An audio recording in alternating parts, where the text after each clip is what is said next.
Skinny boy squeeze. You know what? We hit record and no Bailey clatter. First time ever, I think. All right. Maybe she's getting used to this. That she is. So, in case anyone is watching and missed last week, do you want to explain what you're wearing right now? Toot toot. The toot toot hat. Toot toot toot.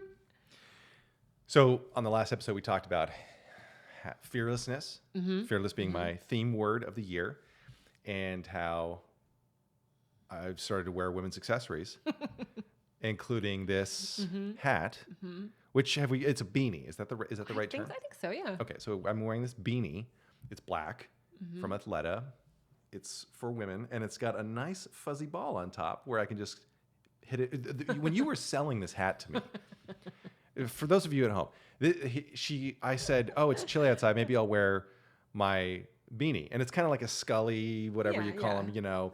And it doesn't have a ball on top. But then she's like, "Oh, you could wear my hat." And my first thought was, "Why the hell would I wear your hat?" And I really meant it too. I was really leaning into it, I think. Yeah, I can't remember now if I was drunk, but now I'm like, no, because it's so cozy. And I thought it would be nice. And yours looks so dinky in comparison. I thought you liked my hat. I do, but now that I see you, I see the toot hat. This looks. Okay. What's wrong with my hat looking dinky? I don't know. I just like this one better. Okay. Well, so yeah, she was trying to pitch this hat to me, her hat. And then I was like, "Why would I wear your hat?" And she said, "Well, it's so warm, it's so cozy. Plus, it's got a ball on top." And I said, "Oh, thank God, it's got a ball on top." And she said, "No. You can hit it with your finger. And you go toot toot toot toot toot toot toot." So that's what I'm wearing today. I actually did wear it a couple of times when I took Bailey out recently, and it's cozy. Yeah. The mittens also been getting some use. Yeah, also mine. Yeah. Those are Lululemon though, so you really a Lululemon at least is a they have men and women's stuff. Athleta, I think, is just female accessories. So you can at least pretend that the gloves are co-ed. They very well, maybe. Yeah, and that matters less to me. Because you're fearless. Because I'm fearless. Yes. Let me set a timer. Oh, yeah. How's fearless going for you so far? And also, did you check your reminders for your goals on Sunday? Yeah, I did. Getting the glare. I did check them. Okay, good. Lauren? Are they going well? No. Okay. Oh, I wasn't trying to pick a fight. No. I'm not rearing for one, but they're not going. Well, they're not. I mean, they're going. Like I have financial goals, I have fitness goals, and I actually haven't been tracking the fitness goals. Oh, really? Yet. That's one thing you usually do track, right? Like, don't you track your workout stuff in notes? I do, but I haven't been keeping track of the progression in weights since I switched up this program up to a different regimen, and that I like better. And it does. But now I'm trying to get in the habit of going every day, back into the habit of going every day. And part of that is like I need to lower the expectation. No. The weight. No, I need to lower what I tell myself I'm going to have to do. Oh yeah. So I need to lower that barrier to entry where it's yeah. like I don't want to go thinking, oh, I gotta go deadlift 245 pounds. It's like the James Clear, just put your shoes on. Yeah. Atomic Habits. Yeah. I just have to get down there, and then once I'm down there, I'm like, well, okay, I'll put on more weight than I thought I needed to. So yeah, I do need to start tracking again, and I can start tracking again. I want to make sure I'm in that daily habit. Just about there, almost there. Yeah. You've been good about the gym. Last episode, we talked all about me. Well, we talked about a lot of stuff. We talked about theme words, and then we ran away with your theme word. Right, because I was a greedy little theme word pig. Yikes. Yikes. Okay. Oink, oink. No, so now let's do you. Let's. God. Yeah, so you guys get 2 episodes about theme words. I know that's everybody's dream. Yeah. Are you raising your hand or karate chopping? So I'm confused what you're doing. No, I was waiting until you finished because I was okay. going to ask you very pointedly in this with my hand. I see. What is your theme word? Well, how was the wrist gesture and everything? So my theme word. Yes.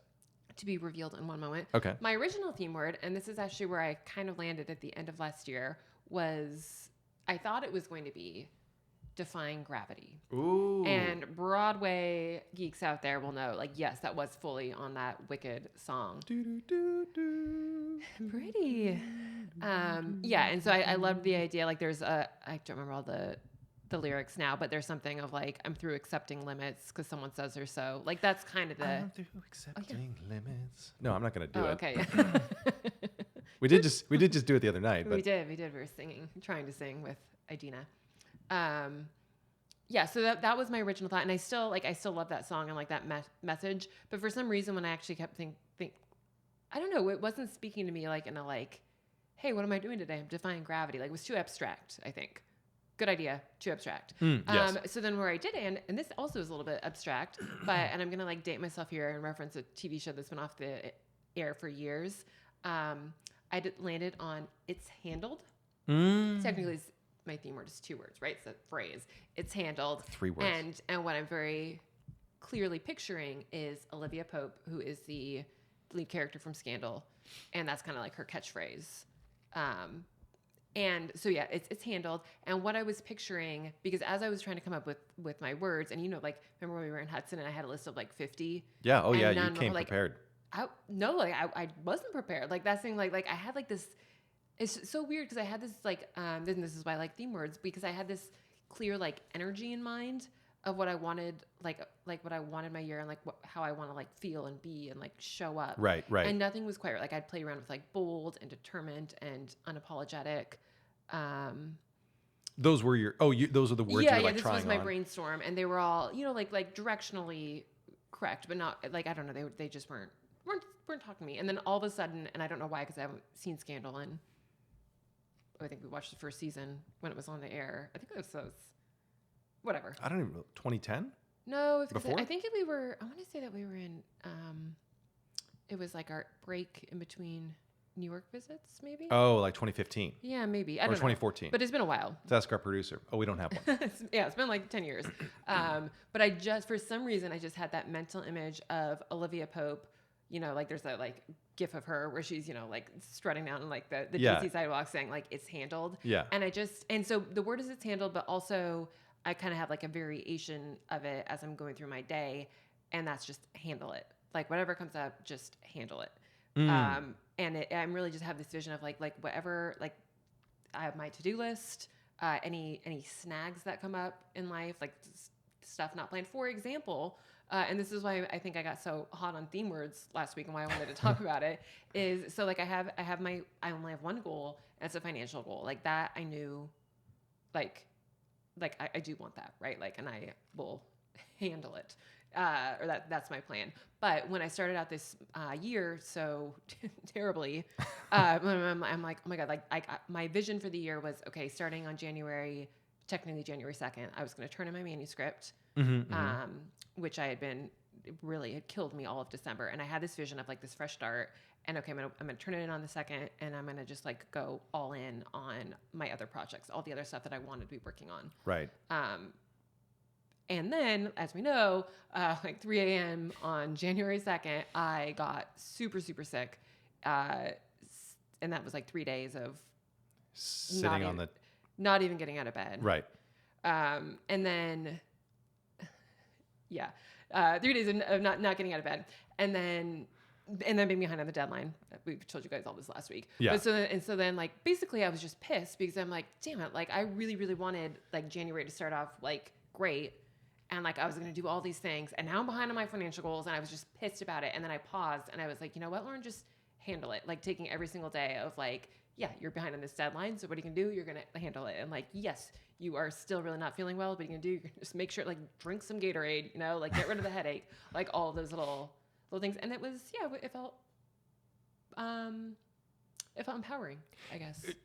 Refresh my memory. Had you already picked your word by that time, or did that? Okay. Yeah. That was just like the first test. Yes. Or the first use of it. Yeah, and it was really crazy how like I feel like if I hadn't had, this sounds so like loosey-goosey, but like I think had I not had that in mind, I think I would have like spiraled a little and just gotten so frustrated. Not like the whole year would have been a waste. Right. But I mean, like it almost kind of felt like when you get so attached, and that I think is sometimes a danger with like goals.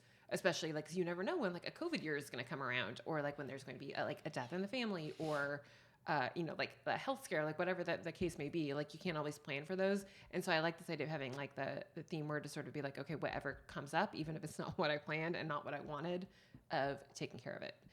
And I think my most powerful theme words have had that, or my annual theme words have had that kind of effect on me. Like I can distinctly remember, I think 2013, it was 2014, and my word was focus because my career, like I had a book deal. I had a couple of book deals, and I knew that I had a bunch of books to write, and I hadn't really written on deadline before, and I definitely like hadn't written multiple books in a year. Just by like every day, I'm like, okay, that could be really overwhelming, but like all I have to do is like sit down and like focus this thing. And so that's why I'm so keen on theme words as opposed to goals, because I think they can help move you towards your goals, in sort of a powerful, motivating way.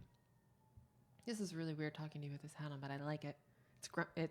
I wouldn't even say it's growing on me because I liked it from the start. Yeah, I mean, I can take it off if it's distracting. It's nice. But then you're gonna see my beautiful mane, and that might be even more distracting. I'll be honest with you. True. Let's keep it on. Play it safe. Okay. Yeah. Cover up the goods. The goods. That's cool that you've already had that strong of a test for your theme word. I'm excited to see. Maybe I shouldn't be excited to see how it's tested next, because that would imply then like something unexpectedly, some unexpected interruption would derail. Yeah, like I don't necessarily want stuff to come up that has to be handled. Right. But even like just on like a day to day, because like the past week has been great because I don't have any external deadlines, as I call them. Like the days have been all mine, and I love that. But even just sort of like I've also been trying to be a little bit more deliberate with, and I've always, like I'm not like just in my pajamas all day. Like I've never been one of those kind of writers. Oh, you changed for this. But even like more often like putting on like not just putting on like makeup, but putting on like my powerful makeup, or like doing my nails more often, or like making sure my hair and like and I'm wearing this like necklace. Even the other day, like I wear it most days, but like we were going to Scruffy Duffy's, which is this very, very casual. Yeah, it's a sports bar. It's a sports bar, and I was thinking, like normally, like I've definitely worn like joggers and whatever in there before, and I still will do that again. But I was dressed casually. I'm like, you know what? I'm gonna put on lipstick and I'm gonna put on my necklace. Like it was like an Olivia Pope kind of of energy, and there's just something about like picturing like that type of woman, and like how I want to start. I'm overusing the phrase show up in the world. Well, I don't think you can overuse that, because so many people don't, and like so many people just go through the world. Yeah. So it's nice to see somebody else actually showing up. Like I think about there are comics who just wear like a t-shirt and jeans or something, and that's fine. Like, but that's good if it's part of your act. But I don't know. I remember someone telling me early on, like you should look like you thought there was going to be a show. Right. So if you're going to just wear a t-shirt, make it a nice t-shirt. Well, yeah, like I'm actually picturing, and this is part of my, like, I've always kind of worn the same thing. Of the two of us, Anthony has way more clothes. Yes. Just like I pretty much only wear black. This t-shirt I'm wearing now, I think I have 5 of them, the exact same. Yeah, you have a uniform. Gap, crew neck. I have a uniform, and actually it makes me think of Matt, whatever, our YouTube crush. Why am I forgetting his last name? Diabella. Matt Diabella. And he does a bunch of stuff how he always wears the same thing. And for some reason, like, and he always strikes me as being put together. He's handling stuff. But like his is always like he has a shirt that he picked, presumably because like he likes it and it's nice, like it's a deliberate choice of a shirt. Yes, he may be wearing the same shirt, like the same hoodie over and over, but that feels different than like some of the comedians where you're like, did you pull that out of the hamper? There's a different energy with someone who's like wearing like their favorite t-shirt that they, have folded or like whatever, as opposed to just like, okay, gotta roll out of bed. Yeah. Don't get me wrong. There are like tons of people wear a t-shirt, but often it looks intentional. Yes. And I think that's different than, oh, this guy looked like he just woke up or just rolled out of bed, but that's not his act. His act isn't like the stoner or whatever kind of the bum comedian. Intentional is a good word. I wonder if I feel like I've done that before, but like it feels like you may have. It seems that's another one where I think like world. when you like get out of bed, what am I do? Like if you have like intention, it's like you're intending to do something as opposed to the day happening to you. Right. Even if it's intending to watch TV, which we've talked about lately too. Like it's a choice. It's not just like, oh, you turn the TV in the background while you're doing chores or whatever, it's like, I'm going to have a TV day and, work on my website updates or whatever. Yeah. I love those. Yeah. I do. Sometimes I would like to even go further with that and actually like watch a movie. Like, because I think that's a real test of if you're in that medium, in the television format or, whatever, watching it on a screen, that's the real test of intentionality, I think. I agree in theory, and we have done that a couple times. Like I remember the last time we did it and we're like, oh, wow, it was kind of cool, was with had Tina Fey, and it was set in Italy. The Haunting of Venice? Yeah. That was one where we sat down. I think it was probably the last time where we sat down and we're like, full attention, especially because like those kind of movies, it's like a whodunit, whatever. And beautifully shot. Beautiful. Yeah, it was beautiful. Like I don't know anything about cinematography, but like the second it started, I paused. I'm like, this is a beautiful movie. I went down a Google rabbit hole of the cinematographer but not until after the movie, because you were being intentional and we were Oh watching. yeah, right, exactly, yeah. But I kind of have mixed feelings on it, because I did like that, and everything that you just said feels true to me in theory. Of like, okay, you're going to sit down and be deliberate, and if you're going to watch TV, you are going to watch TV, and I like that. But I think where I get hung up is like, almost never is there a movie or a TV show that I want to watch so badly that that's how I want to spend 2 hours. Like more often, it's like if you give me 2 hours, I would much rather. Like, I love being on my laptop, and like, if I'm doing like the busy work kind of thing, like, it sounds so stupid, but like organizing my Apple Notes or building a mood board for 2024 in Milano or building a new website template. Like, I would rather be doing those than watching a movie, I think, pretty much always. And if I could have both, that's great. But if you make me choose, I think I would rather turn off the TV than I would shut the laptop. When it comes to intention. Yeah, I agree. Like it is tougher for me. I can't multitask that well. Like I can't. There's not a lot of things I can do while the TV is going.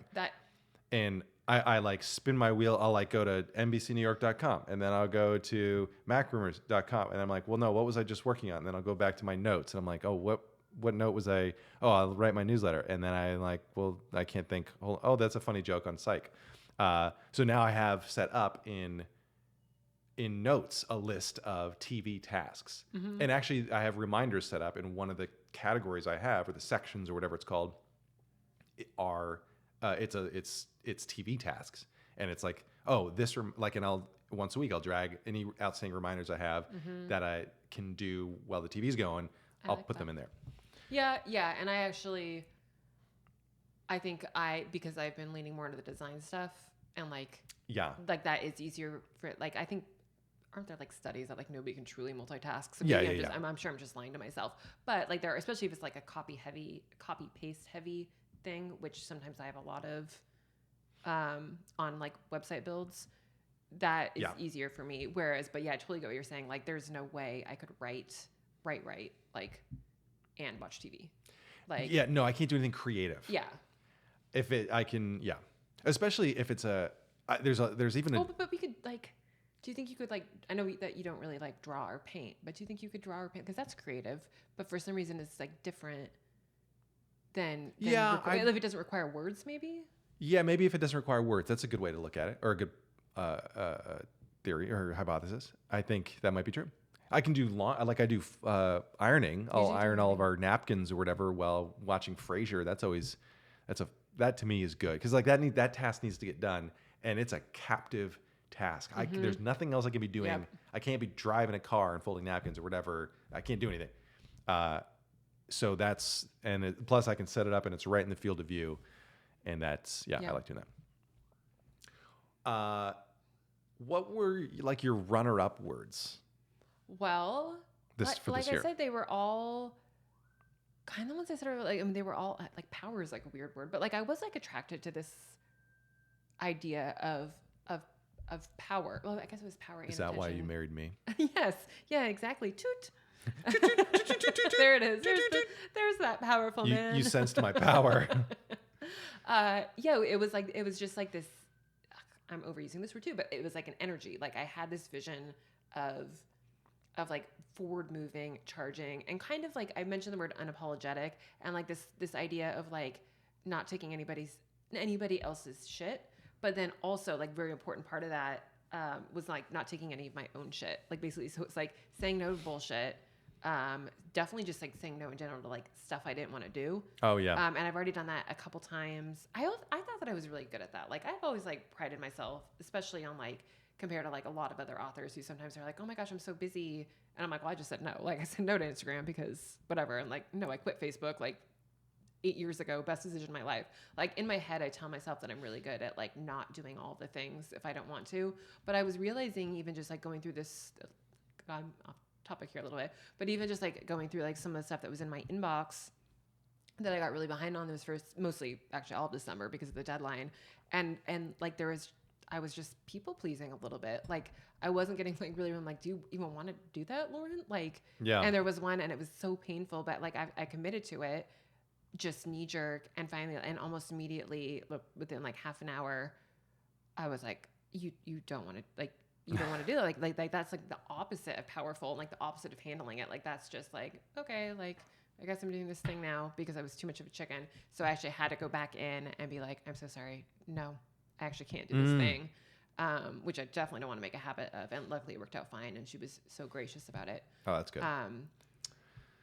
But yeah, it was this kind of like powerful, deliberate, like strong and apologetic. Like these were some of the runner-ups. And like I said, I think I had like 50, like when I just kept going and like, yeah. You know, they were all directionally close of like, yes. Okay. Like those are like loosely inspiring, but what I really wanted from the word was something like when I start my day or like I have it on my, my desktop and my iPhone wallpaper both say it's handled. Like I want something that like when I look at it and handle it would have worked too, but it's handled draws to mind Olivia Pope. And it makes it a little more, I don't know, for me, it's like, I don't want my word to tell me what to do. Like, I don't want to like handle it. Like that's like okay. Yeah. But like it's handled, that like evokes the emotion of like that powerful Olivia Pope. Yeah, like, it really is just, and I'm sure there's a bunch of other icons that I could have put in there that have that same sort of energy. But it's like, okay, how, like if something comes up or like if it's a day when I'm like, oh crap, like, you know, I have to do like the boring part of the website template or whatever it is. Yeah. Instead of just like, I'll do it tomorrow. No, you're going to handle it. Every poop you're picking up at Bailey's, you're like, it's handled. I handled this. Taking care of shit. Yeah. So yeah, it was energy. It was powerful. Those were kind of the runner-ups. But those feel, but when I think of, and the reason I didn't go with those words, and this is again, like the power of theme words, like I think they do need to like evoke something in you.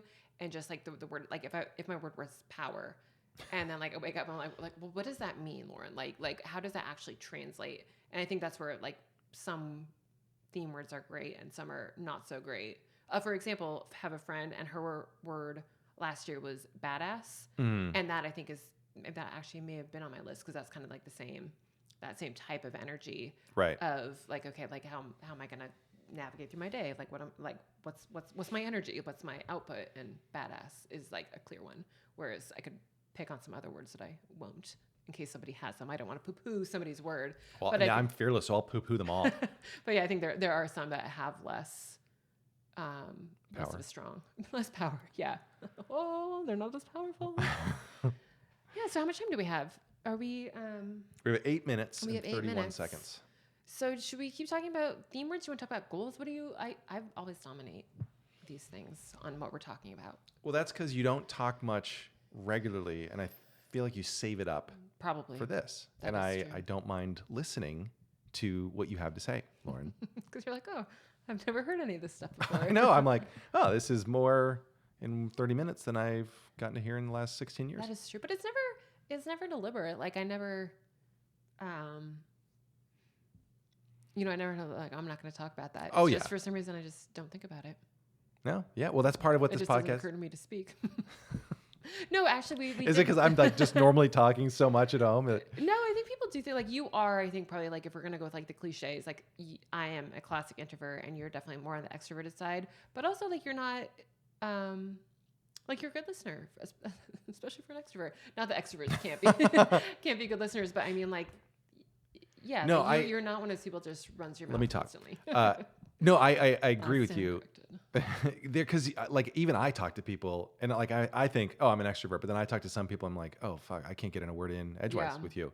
And actually, I think I wrote about this once in my newsletter where I've had more than one person actually ask me like during a conversation, like, are you okay? Like you're not saying anything, and I want to say like, well, because you've I been know. running your yapper for the last Yeah. 30 minutes, and That's one of my pet peeves as well, is like this idea that like you and I aren't good conversational. I just interrupt you, but like we're not good conversationalists because we're not saying anything. I'm like, are you freaking kidding me? Like you're not a good conversationalist because you don't, one, you don't ask any questions. Right. Two, you don't pause, or maybe you do ask a question, but I get in exactly one sentence before you find a way to make it about you. yeah, I think there's a happy medium. I think that's maybe something that is like a skill. Then I'm making this up, so I don't even know if I don't know if it's better to be a listener and let someone just run their mouth and then ask a question to follow whatever. I don't know if that's better and wait for them to ask a question, or to realize that maybe this person's running their mouth because they're a little bit nervous, Yeah. and they're like an anxious they or whatever, and maybe they're just filling up air until you take the reins. Yes. So sometimes sometimes I will softly like cut somebody off and be like, oh yeah, that's like this time when, and just see, like, obviously if they get butthurt about it, then I'm like, okay, that's not what they meant. But Yeah, and I think, and I guess to be like totally fair, because I feel like I was just really snippy with like the way that conversation go. I actually think there's maybe like a different evaluation too of what makes a good conversation. Whereas for us, it may be like a fairly equal, like give and take, or being interesting, or whatever the case may be. But I think other people's biggest fear is like dead time. yeah. And it almost seems like they're Like real life conversation is not a podcast. yeah, and a lot of people. And I feel like a lot of people feel like it is. Yep. Whereas, although end of sense. Like the party we were at recently was the opposite. Like those people, for the most I part. was just thinking about that too, and the brunch after as well. Yeah, like those people were great conversationalists. Yep. I actually felt weird because I was talking a lot, and I'm like, well, why am I saying so many words right now? And then I'm realizing like, oh, they're asking me questions, so it's okay. And then I'm like, all right, no, I'm getting a little warm now. Let's this potato's been in my lap for a bit. Let's toss it back to you. Let's ask you a question. But it's not common that I feel like I've been dominating a conversation. Yeah. For the most part. Same. As we embrace. As we lean into that dead air. That's something. We're like, this turns into fill the silence now. Yeah, not it. Yeah. So what were we talking? I don't have any pumpkins to bookmark stuff. Although I didn't have any ideas because I was so busy being present, Being an active listener. being a good extrovert. Yeah. See, sometimes I don't. Oh no, actually, I do think you're extrovert because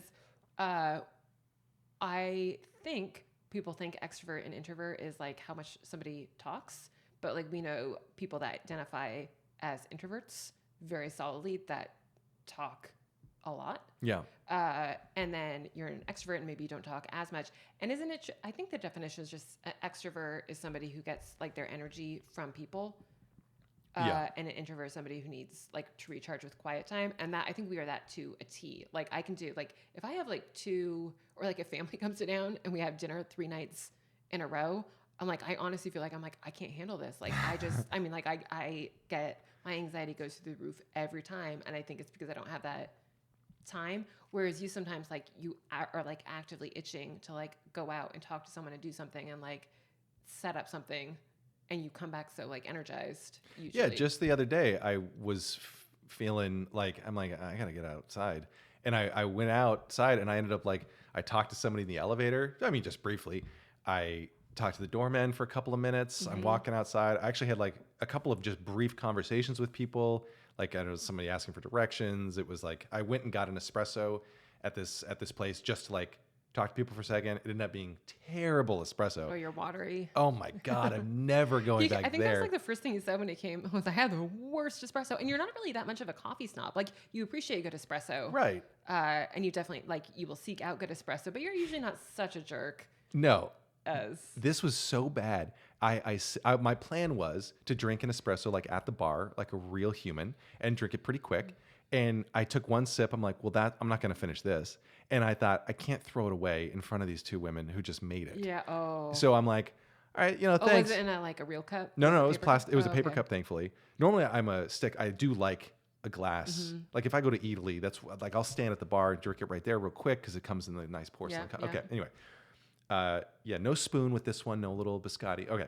But I was like, all right, I gotta get the hell out of here. I gotta gotta do dump something this. with this. But like they have a storefront full of windows, and I'm like, I can't just dump it right here. So I had to walk down the block. I passed With your terrible espresso. yeah, I'm like trying to make sure it doesn't spill. I passed 4 garbage cans that would have been perfect, but all I could think is, looking back, I'm like, they're gonna see it. And they're all watching. I know they're Is he savoring it? yeah, every last sip. So I took one little fake sip as I was leaving, and I walked. The second I turned the corner, I was like, wham, and got rid of it because it was that bad. It was so bad. I want to say the name of the place. I'm not going to. Yeah. But I want to say the name. Shame them, but also they need to know. They should know. God. Anyway, and I tipped him $1, which I feel like maybe How much was the espresso? $3, $3.18. Whoa, was that normal for espresso? That little tiny itty bitty cup is $3. Yeah, that's Standard? yeah, Oh. yeah. I don't want to. Yeah, it's standard. Like that's $3.50. And normally I don't like but it's weird now with the thing, and they're standing there right there, like, you gonna tip, because they flip the thing around, Yeah. and they just I'm looking right at them. Sometimes I'll do it. I'll just say like, But some of them are really good about like kind of giving you like privacy. Like for example, did I talk about my Cinnamon experience where like it was Christmas Eve and going into Cinnamon, and they were like the nicest people. Yeah, I did. I think I talked about it. Did you talk about it on this one? I thought so. Oh, okay. I thought so, but whatever. 4 people that missed, I'm sure you've all been listening to all of them, went into Cinnabon on Christmas Eve day because I wanted to have Cinnabon's Christmas morning. It was kind of like a tradition from way back when. And I will confess, I was expecting a not great experience because it's in the middle of Times Square, or it's close to Times Square, which usually is just kind of like this people that absolutely hate life and whatever. Yeah. Anyway, it's nobody's plan to end up working at Cinnabon in Times Square. Right? Yeah, exactly. Especially on Christmas Eve. Yeah. So I was prepared. But I went in like these 2 employees could not have been nicer. They were so warm, so friendly, so chatty, so helpful. But what I appreciated probably the most, and I did end up giving them, mostly was like the holidays, but also because they were so nice. I think I gave them like a whatever. It was a lot. Yeah. I gave him a huge tip, but I appreciate like the guy, and he's like, oh, and then he was like, navigate to the next screen, and he kind of like deliberately like turned away to like do something else. Yeah. And I like when they do that, and I notice sometimes at Starbucks they'll do that as well. Yeah. Which is just, that makes me want to tip more than if they're like clearly watching you. I know, because they do the little some of them have the fold, some of them it's just right there, and they're like, yeah. This guy he folded it, and then he, like I said, turned away, as opposed to, and I will call them out, Amy's Bread. Had that, and that was like a very, like, I have never felt quite so like pressured to tip. Yeah. Which, I'm more of the tipper in the family than Anthony. Not that you're cheap, but I'm always like, even when I go in if we take a taxi together, I make him change his default tip status. Oh yeah. Yeah. I always have to double my tip because of you. Yeah, Which is fine. And you do, but we call it date day tips. Date day tips. Did you do date day or date night tips? Yeah. But yeah, Amy's Bread, I think I was like, nope. Because you were giving them like, no way, pat 0. Oh. Would you like to tip? It's handled. Yeah. Bam. No, I don't, because all you did was take that like friggin' baguette and hand it to me. Well, yeah. At some point, it's like, well, aren't you just doing your job? Yeah. Yeah. Okay. Was that time? Is that what? That was time. Okay. Yeah. Well, that one went fast. It did go talking fast. Talking about a bunch of different things. Yeah. Thank you so much for joining us. Yeah, for thank you. watching us on YouTube and for listening everywhere podcasts are found. Can you do one last toot? I will do one last toot. Toot, toot, toot, toot, toot, toot.